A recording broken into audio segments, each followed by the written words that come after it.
आप लोगों ने काम किया है, एक्सपोजर किया है प्रैक्टिकल, और बहुत सारे लोगों ने शायद फर्स्ट टाइम ही किया है।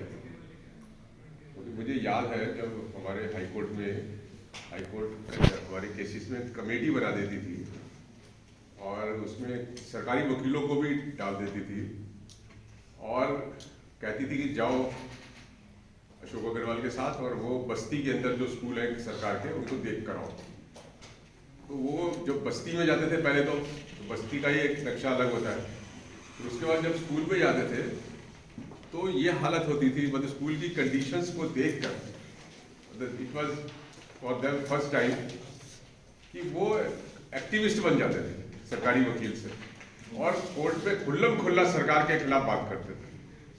तो दिस काइंड आई थिंक, मतलब आप लोगों में भी ऐसा कुछ, मुझे आई एम श्योर रदर कि इस तरीके का एक्सपोजर जो है हुआ होगा। अब सवाल सिर्फ ये है कि हमारा आगे क्या स्टेप होना चाहिए, क्योंकि सिर्फ देख लिया, रिपोर्ट लिख लिया और फिर देख लेंगे दोबारा, फिर रिपोर्ट लिख लेंगे, तो दैट इज नॉट एनफ। और तीसरा ये कि आपने रिपोर्ट लिख लिया, आप एक काम कर सकते हैं, इस रिपोर्ट को लेके अगर आप कंसर्न हाई कोर्ट में जाएंगे तो concern high court notice issue कर देगी स्टेट को, कहेगी बताओ क्या हालत है, ये है वो है।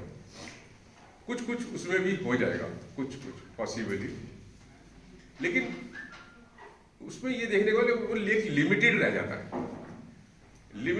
रह जाता है, और कोई सब्सटेंशियल चेंज नहीं आता। और मैं समझता हूँ हम लोगों का जो ऑब्जेक्टिव है वो ये है कि जो चीज़ें इस तरीके की हैं, टॉयलेट तक नहीं है, पानी तक नहीं है, प्लेग्राउंड तक नहीं है, मतलब इनजस्टिस की भी कोई डिग्री होती है, तो उसमें उसको बदलाव लाना, यही चाहते हैं ना हम लोग, बदलाव लाना है।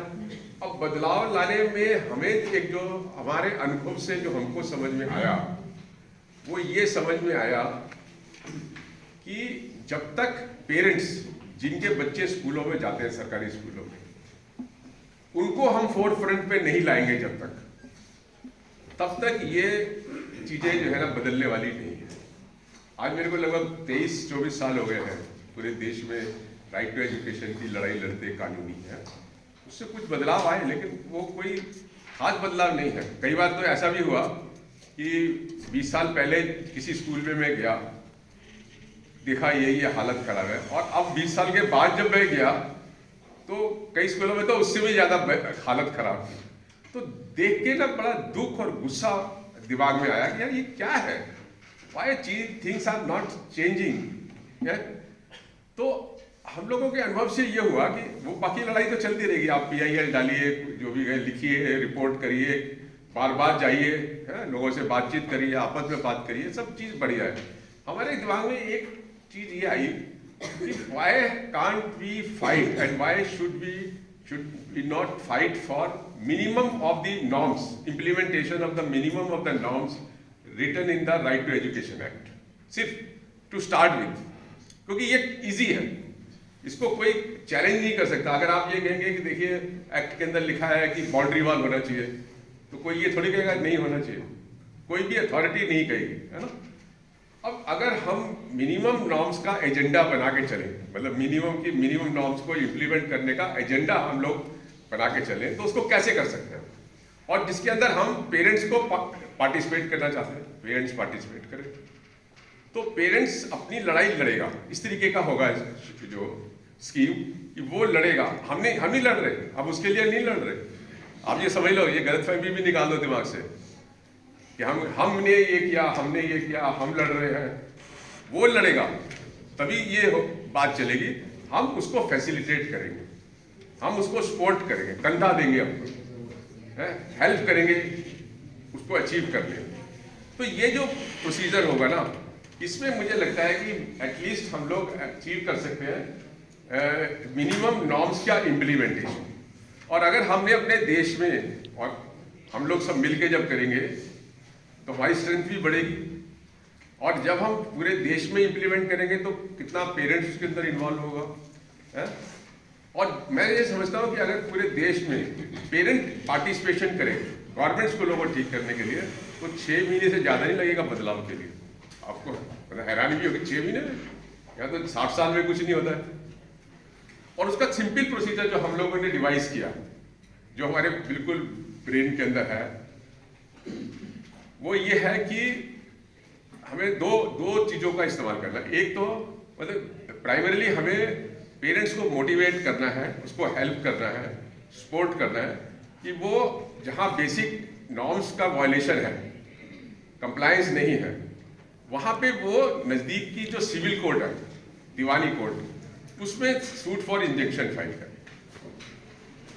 और सूट फॉर इंजंक्शन फाइल करने के लिए क्योंकि ये स्टेट के खिलाफ है, तो आपको सेक्शन 80 सिविल प्रोसीजर कोड का 1-2 महीने का नोटिस देना पड़ेगा सरकार को, और वो पेरेंट देगा, पेरेंट साइन करके देगा कि देखिए मेरी लड़की government girls senior secondary school Jodhpur में पढ़ती है और वो 6ठी से 8वीं तक जो है 200 बच्चे हैं और टीचर एक है।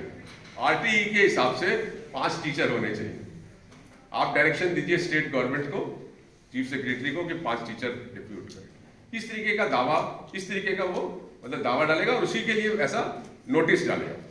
तो अभी जो फर्स्ट स्टेप होगा हमारा वो ये होगा कि पेरेंट्स दबा के, हर एक पेरेंट, और एक नोटिस के अंदर कई चीजें भी लिख सकते हैं कि ये चीजें नहीं है, हम इसको डॉट भी कर सकते हैं कि ये है, ये नहीं है, ये है। वो जो 10-12 चीजें हैं हमारे एक्ट के अंदर, वो डॉट करके भी कर सकते हैं, उसी के पैटर्न पे केस फाइल कर सकते हैं। तो फर्स्ट स्टेप नोटिस है। सेकंड स्टेप 2 महीने के बाद जो है अगर कुछ बदलाव, मुझे तो लगता है इससे भी शायद प्रेशर पड़ सकता है, लेकिन अगर नहीं पड़ता तो फिर सिविल कोर्ट। और जब वो लड़ने लगेगा ना, एक को एक देख के एक चलेगा, तो ये पूरी सरकार जो है ना, पूरी मतलब सरकारों को महसूस होगा ये कन्फ्रंटेशन है, ये कोई सरकार से मोहब्बत नहीं है, ये समझ लो, ये एकदम लड़ाई है, लड़ाई ही करनी पड़ेगी है। और अभी इसके लिए एक एग्जाम्पल हम आपको देते हैं कि झिरखा के अंदर, मैं तो जब से ये एक्ट आया ना तब से ही सभी लोगों को बोल रहा हूँ कि अब ये लीगल राइट है, और लीगल राइट के लिए आपको हाई कोर्ट और सुप्रीम कोर्ट जाने के लिए नहीं है, आप नज़दीक की सिविल कोर्ट में भी केस कर सकते हैं। इवन जो 12(1)(c) है उसके लिए भी आप सिविल कोर्ट जा सकते हैं, आपको जरूरी नहीं है हाई कोर्ट में, ये प्राइवेट स्कूल में जो EWS एडमिशन है।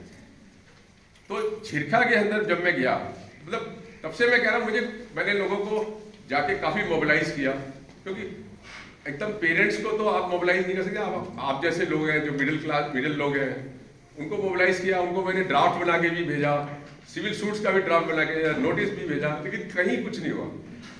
पिछले साल दिसंबर में, मतलब 1 साल पहले दिसंबर में, जब मैं हरियाणा के नूह इलाके में झिरखा में गया और देखा तो एक पेरेंट तैयार हो गया, इबाज खान, कि हाँ साहब मैं केस डालूंगा।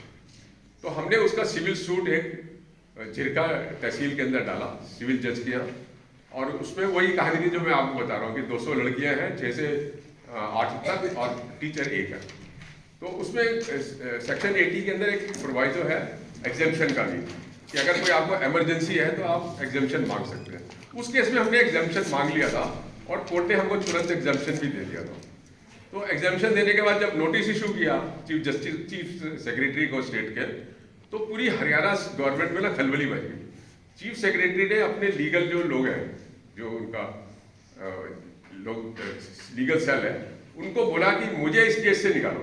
आप देखो इतना असर पड़ा उसका, और वो मैं समझता हूँ कंट्री का फर्स्ट केस था, और पूरा नेशनल न्यूज़ ने भी उसको कैरी किया, और उसने वो प्रेशर डाला था। तो गवर्नमेंट का जो काउंसिल था उसने फॉर्मल एप्लीकेशन लगाई कि सिविल सूट से इसका कोई लेना देना नहीं है, चीफ सेक्रेटरी का कोई लेना देना नहीं है, सरकार का मतलब कुछ लेना देना नहीं है, उनके सरकारी स्कूल में टीचर है या नहीं है, इसको बाहर निकालो, मतलब इसको डिलीट करो।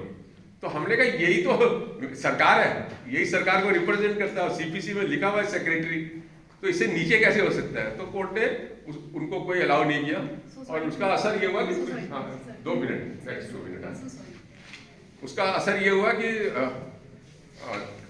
अगले 2-3 महीने के अंदर 1000 टीचर कॉन्ट्रैक्ट बेसिस पे सरकार ने जो है वो लगा दिए वहाँ पे इलाके के अंदर।